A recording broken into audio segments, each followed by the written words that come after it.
Alam niyo ba na kahit na wala tayong naka-install na Messenger ay pwede pa rin tayong makapag-chat sa ka-chat natin sa Messenger. Ganito lang po ang gagawin niyo. Punta lang tayo sa ating Facebook. Hindi na po natin kailangan na mag-install ng Messenger kung gusto niyo pong maka-chat ang inyong mga ka-chat sa inyong Messenger. Kahit po Facebook Lite, meron din, tsaka yung isang Facebook, pwede yon. Punta muna tayo dito sa isang Facebook. Click natin ang Facebook. Meron ditong messenger icon sa taas, click mo lang yan. Hindi na po natin kailangan na mag-install ng messenger. Ito po, lalabas man po dito ang mga ka-chat natin sa ating messenger. Sa Facebook Lite naman tayo.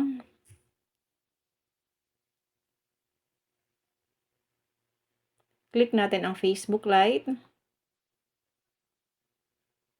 Dito po, meron din ditong messenger icon. Click nyo lang po ang messenger icon. Ito na guys. Meron din siyang messenger. Kaya sa mga nagtatanong dyan kung paano raw yung ginagawa, ganun lang po ang gagawin nyo.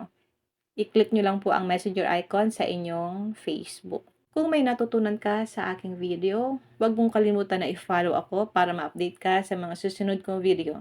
And now, thank you for watching. God bless you all.